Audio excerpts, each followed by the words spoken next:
Alors, dans mon bac de nymphes, je laisse toujours un peu de son de blé.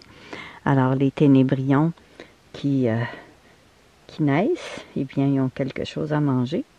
Alors, on va les enlever encore aujourd'hui. On est le 28 octobre 2022.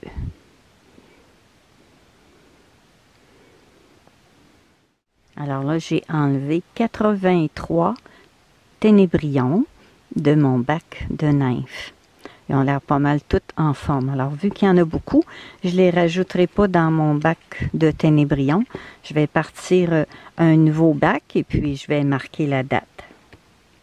Alors, j'écris la quantité et puis la date. Alors, je vais savoir quand est-ce qu'ils vont commencer à pondre.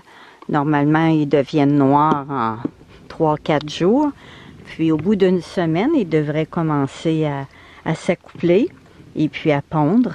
Alors, ça veut dire que dans 3 semaines environ, je vais pouvoir enlever le son pour récupérer les œufs qui vont avoir pondu. Alors, j'ai mis un bon 4 cm de son dans une chaudière, comme Gilles Lacroix fait souvent pour son élevage. Alors, on est sûr qu'il ne débarque pas parce que c'est très haut et puis ça ne prend pas beaucoup d'espace. Alors, voilà un bac où il y avait beaucoup de bébés. Ça partait du 10 juin jusqu'au 10, quelle journée que j'ai marqué ici? Le 10 juillet. Alors, c'est un mois de temps que ce bac-là est plein de bébés. Alors, on voit ici, dans le fond, ça, c'est tout le guano. C'est les excréments. Alors, c'est l'engrais qu'il faut garder pour les jardins. Ça se vend très, très cher. C'est environ 500 grammes pour 20 $.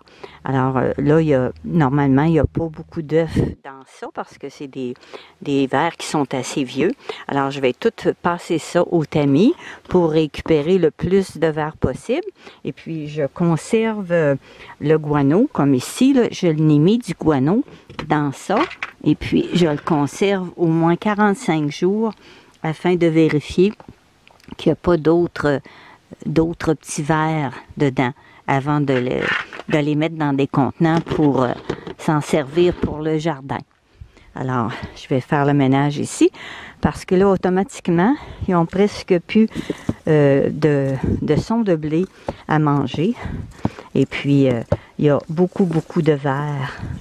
Alors, ils vont se manger entre eux autres. Ils vont manger les nymphes. Alors, il faut rajouter du son neuf. Alors, j'ai passé juste une fois le tamis et on voit qu'il y a déjà beaucoup de vers. Alors là, je vais leur rajouter du son neuf. Je vais mettre environ 1 cm ou 2.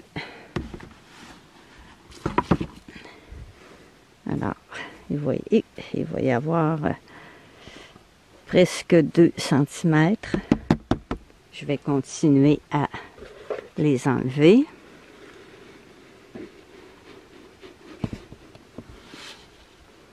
Et les passer au tamis.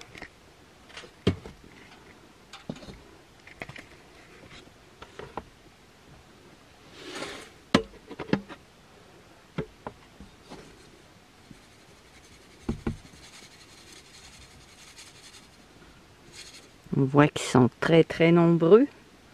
Alors là, je vois plus facilement s'il y a des nymphes. Et puis, il faut les enlever. Sans ça, ils vont se faire grignoter.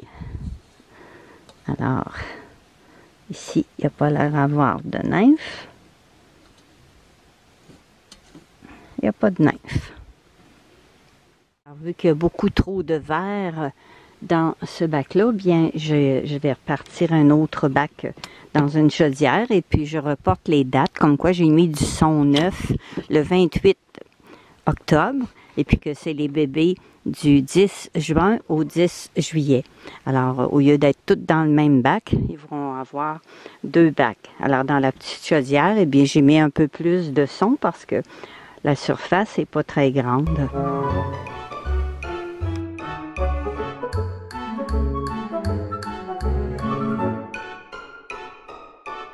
Thank